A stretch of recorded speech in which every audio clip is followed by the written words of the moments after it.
Our keynote speaker is Undersecretary Christine Birdsong of the California Department of Food and Agriculture. Prior to being the Undersecretary for CDFA, Christine was Senior Vice President, General Counsel, and Director of People and Culture for the Sun Valley Rice Company. She's also served as General Counsel for the National Cotton Council of America, Counsel for the Committee on Agriculture for the United States House of Representatives, and Federal Government Affairs Leader for CropLife America. Christine earned a Juris Doctor degree from the University of California, Hastings College of the Law, and is a UC Berkeley alumni. We are absolutely delighted that you can join us this morning. Thank you for that introduction. I want to acknowledge that looking out into the crowd, I think I see a couple of pre-graduate students in the crowd. Welcome today. I hope you are as excited by science and being around this room full of brilliant researchers and academics as I am, and I hope that you pursue a field in science. We need scientists, both in agriculture and in water resources. So I'm really happy to see you here today. Go tell all your friends about what a great day you had here. So thank you again. Unfortunately, Secretary Ross couldn't be here today because she experienced a personal loss in her family, but she sends her regrets and her best wishes for a successful symposium. Unfortunately for you, I'm the pitch hitter, but luckily for me, I get to spend this time with you. So again, thank you for having me here. So let's talk about what we're doing at CDFA to make California more resilient. California farmers and ranchers are at the leading edge of climate change. As we face a hotter, drier future, our agriculture industry must adapt with it at a faster pace than the industry has ever developed before, so that we can continue to feed our communities, the nation, and the world. We cannot do this without the diligent work from technical assistance providers, industry groups, and consumer groups, government, and most of all, the research community to support farmers and ranchers in their quest for innovation. As part of this work, we can feel the tension between optimism for the future and a clear understanding of the challenges we collectively face. The tension has been on full display as we've gone through what we call the Ag Vision process. As you may know, Ag Vision began in 2010, updated in 2017, and just updated again by our California State Board of Agriculture, has been an exercise for the industry to set a purpose statement for all of California agriculture and to set goals that will help CDFA and all of our stakeholders work together to achieve that vision. This process took over a year of facilitated interviews, public workshops, including extensive participation by the State Board of Food and Agriculture to ensure that all voices are heard and incorporated. So Ag Vision 2022 is about opportunities, specifically that California agriculture is growing opportunity for farmers and ranchers, individuals and communities, and demonstrating leadership on climate change. Coming to agreement on a singly unified vision for such a diverse industry, 400 plus specialty crops grown in our state, was very difficult. But the real challenge is, how do we make sure that we deliver these opportunities for the future? So there are several key areas that require our investment to deliver on this opportunity.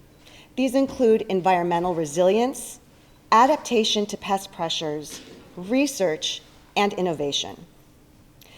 As we can see in our fields, our climate is becoming increasingly variable. And unfortunately, all available data tells us that California is likely to experience more droughts, more extreme heat events, and more catastrophic wildfires in the coming decades. You all know that better than I do. As of today, over 2/3 of California is facing severe drought, and 6.7% are facing extreme drought. The daily maximum average temperature and indicator of extreme temperature shifts is expected to rise 4.4 to 5.8 degrees by 2050. Rising temperatures are expected to cause a decline in snowpack by more than a third by 2050 and more than half by the turn of the century, even if precipitation levels remain stable. The recurrence of severe drought events in California has also led to a longer, more intense fire season, which, as we have seen, can destroy whole crops even if they don't burn. And I'm talking about smoke taint in particular for our vineyards. The impacts of climate change are most pronounced in relation to drought, but we want to keep in mind that drought now can also increase the impact of future flood events. I don't highlight these impacts to belabor the challenges we face, but rather to emphasize how critical it is that CDFA make investments now to address resilience on our working lands and maintain the opportunity of agriculture for the next generation in the face of climate change. In partnership with our state legislature, the Newsom administration supports this priority with unprecedented investment in climate-smart agriculture and other resilience programs. We are investing directly in climate-smart agricultural practices with increased funding to our successful direct incentive programs for farmers and ranchers. These include our Healthy Soils program, our State Water Efficiency and Enhancement program, which we call SWEEP, and continued investment in methane reduction programs, including Alternative Manure Management Program, we call that one AMP, and Dairy Digester Research and Development Program. That one is DDRDP, which is still a mouthful even for an acronym. Our Healthy Soils and SWEEP funds help farmers and ranchers to implement projects directly on their farm, such as conservation tillage, windrows, cover cropping, solar pumps, precision irrigation, and much more to improve the health of their water and their soil and water efficiency. We're very proud that since 2014, the state has invested $187.5 million through the SWEEP program in over 1,000 grant projects, over 160,000 acres of land, leading to an estimated water savings of 1.4 million acre-feet to date. Further, CDFA's latest round of grants for the Healthy Soils program brings the total to more than $210.5 million in funding since 2017. Increasing the soil organic matter by 1% could increase available water by up to 25,000 gallons per acre, meaning that Healthy Soils projects covering 136,000 acres of ag land could result in 7,800 acre-feet of water savings. Both of these programs not only support our state's farmers and ranchers to be water-wise, but are also allowing them to decrease their greenhouse gas emissions through these on-farm improvements. Investments in our soil health improve water retention and mitigate climate change through carbon sequestration, among many other ecosystem benefits. The Newsom administration also has continued its commitment to support methane reduction by funding our suite of dairy methane programs, the Alternative Manure Management Program and the Dairy Digester Research and Development Program, both of which incentivize the beneficial use of manure. And we are now accepting applications for the Pollinator Habitat Program. This is a new program that provides funds to help farmers and ranchers install habitat and implement management practices that support pollinators. Planting native habitats for the benefits of native biodiversity is a priority use for these funds.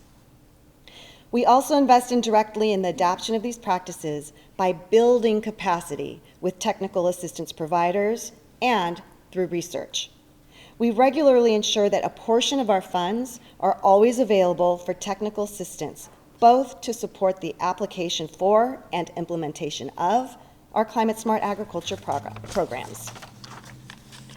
This includes helping partners like UC Cooperative Extension or the Resource Conservation Districts to assist farmers with language barriers with their application, helping farmers decide which practices will most benefit their operation, and more. Under last year's drought package, we also established a technical assistance program not related to our climate-smart ag programs, the Water Efficiency Technical Assistance Program, or WETA. WETA allows technical assistance partners to provide similar water efficiency support outside the context of applying for state funds. We also recently established a new program. This one is called the Conservation Planning Grant Program. This program funds technical assistance providers as they work with farmers and ranchers to develop a long-term plan for conservation or climate-smart agriculture that's appropriate for their farm. While we feel that these programs support farmers and ranchers in many ways, it's really not enough. There's consistently more demand for these programs than we can accommodate, and there are even more farmers and ranchers who are interested in these practices, but not interested in the administrative burden required to receive state funds. For this reason, it's important that CDFA explore other mechanisms to support the adoption of these practices. One such area is the development of economic analyses and other decision support tools that make the case for the benefit of these practices at the farm level. Another area is in regulatory alignment. By streamlining state regulations and working together across agencies, we can promote the adoption of climate-smart agriculture practices indirectly. We've begun this process of regulatory alignment by partnering with California EPA to identify areas where regulatory reporting can better align with our values. Per feedback that we received from our stakeholders, water reporting and compliance, as well as food safety, will be the primary focus of this effort. There are also a number of areas where we would also like to better collaborate with the private sector. The first is in the development of ecosystem services markets. These markets can compensate farmers and ranchers for the ecosystem services that their land stewardship provides, in addition to the food they produce. These markets have the potential to rapidly accelerate the adoption of new practices and acknowledge existing work that farmers do already to take care of their land. The second private sector collaboration we'd love to see is in green lending, and working with our bank and credit union partners to acknowledge the value of these practices when it comes to assessing the risk of a loan. Similarly, the final area we hope to collaborate is in the realm of crop insurance. It's the hope that our existing crop insurance tools can accommodate a more nuanced understanding of the risk in the face of climate change, so that those taking resilience measures can also see reduced premiums. Now, when we talk about climate-smart agriculture, it can often feel abstract, but we've seen these practices tangibly improve resilience on farm, particularly in terms of water, in the face of climate-exacerbated emergencies. For example, during the wildfires in California a couple years ago, a Healthy Soils recipient had to evacuate their property and turn off the water because CAL FIRE needed it for firefighting purposes. They came back a couple of weeks later and saw that their neighbor's plot had basically burnt to the ground without any water, while their own plot was limping along, but still there, still producing, because of the increased water holding capacity from the Healthy Soils practices they had implemented. I also want to highlight an often overlooked impact of climate change that could really shape the industry over the next 2 decades, and that is pest management. The rapidly changing temperatures and water conditions across the state translates into huge shifts in territory for invasive species, both insect and plant. These invasive pests have the potential to wreak havoc on a system already stressed by extreme weather conditions caused by climate change. Additionally, the shift from native species to invasives at scale can lead to a cascading failure with invasive plant species that have shallower root systems that can then overtake native plants and therefore sequester less carbon. This leads to soil loss, which then favors additional pest advancement. This feedback loop has the potential to undermine our ability to mitigate climate change and reduce native biodiversity, in addition to the obvious impact on crop yields. These changing pest pressures are set against the backdrop of a strong environmental justice movement, asking for the reduction and even ban of many pesticides. In spite of currently having some of the strongest worker and environmental protections in the world in terms of pesticide application, we understand that some of the tools we used in the past to manage pests were problematic, and their impacts fell disproportionately among communities of color and those who are socioeconomically disadvantaged. This has led to understandable, if uncomfortable, calls to reduce and ban pesticides. Accomplishing safe reduction while meeting what we know will be rapidly mounting pest pressures and maintaining, if not growing, production agriculture in the state of California, which feeds a growing population, presents a difficult but not an impossible task. Meeting this challenge requires collaboration across agencies, stakeholders, as well as significant investment in alternatives. We cannot remove essential tools without something to replace them that is equally effective and cost efficient. To this end, CDFA is actively participating in the Sustainable Pest Management Work Group, along with the California Department of Pesticide Regulation. The Sustainable Pest Management Work Group is composed of stakeholders who run the gamut from organic and conventional farmers to environmental justice advocates, scientists, pest control advisors, and crop protection industry representatives. The group has been working for a year and a half and will be prepared to release its roadmap, laying out a plan for accelerating sustainable pest management practices in California next month. We also continue to support industry-funded research on integrated pest management solutions through our Office of Pesticide Consultation and Analysis. We hope to expand these programs in coming years. And while we also acknowledge how integral researchers are in supporting our investments in farmers and ranches so that they can adapt to climate change. To do this, CDFA is investing in climate-smart research to promote the sustainable agricultural jobs and practices that make sense for our state's future. On methane, the administration invested a total of $5 million in methane reduction research, as well as $10 million for targeted demonstration projects and research into emissions reductions through feed sources for livestock. CDFA's Livestock Methane Measurement, Mitigation, and Thriving Environments Research Program will award competitive grants to California-based institutions for research projects that address key barriers to achieving California's climate-smart agriculture goals. We are now accepting comments from the public and stakeholders on the program's draft request for proposals. In addition, CDFA has been proud to co-host a focused series with sustainable conservation on soil and water health, with a focus on cover cropping. In these convenings, researchers and technical assistance providers are coming together to share existing knowledge and identify the most critical needs for improving our collective understanding of cover crops and water, with a focus on the San Joaquin Valley cover cropping systems. Building on the combined knowledge and expertise of our research and technical assistance communities will set the stage for more informed decision-making at the farm, local, regional, and state level. Finally, we also acknowledge the critical role that our world-class university systems play in making California a world agricultural leader.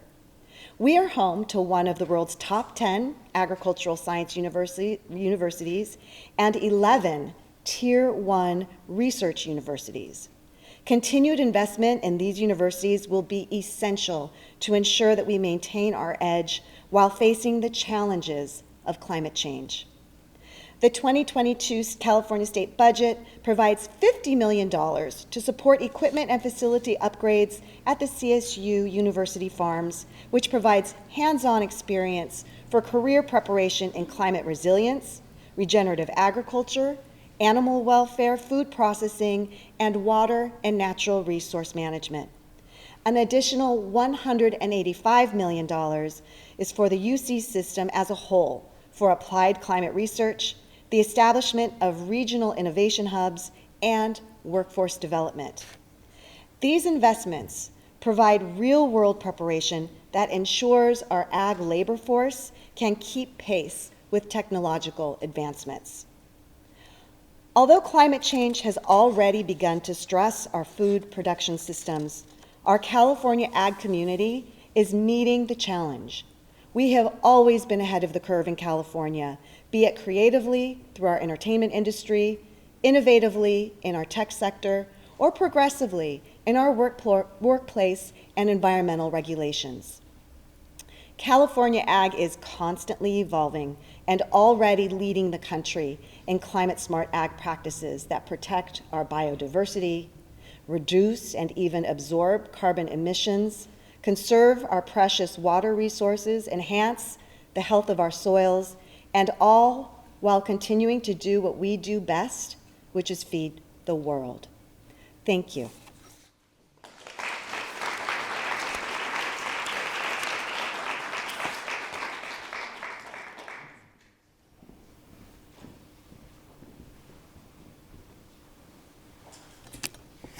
Thank you so much, Undersecretary Birdsong. Does anyone have a question? We have a couple minutes. We could do Q&A, and then we are going to go on an adventure together and take a group photo out in front of the building. So any pressing questions for the Undersecretary? Yes, I'll bring you this microphone.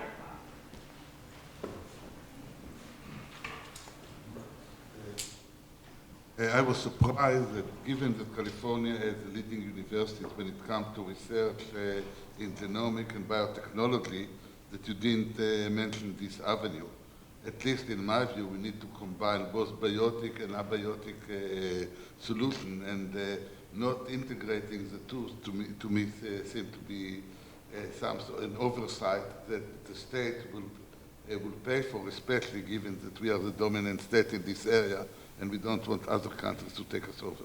Yeah, I agree. Thank you. And I should have mentioned that, especially in the context of the Sustainable Pest Management Work Group, where we're trying to look at all of the alternatives. Thank you. We're trying to look at all of the alternatives to replace chemical pesticides. So I apologize for the oversight, but maybe if I had 5 more minutes, I would have gone into that more deeply. Thank you for the question. Yes, in the back. Lauren, could you run this over? Plans to study or expand greenhouse production, such as greenhouse hydroponics or anything, since the water shortages and things like that, greenhouse studies and greenhouse production in the CDFA. Do you mean shifting agriculture to greenhouse production rather than outside fields? At least part of it, yeah. You know, I don't have specific information on that, but I can understand from a general level that everything is on the table. Although I do understand that growing in a greenhouse has its own challenges with energy usage. But I do understand that the irrigation practices are more highly conserving there. Was that sort of what you were addressing? Yeah, it's a good question.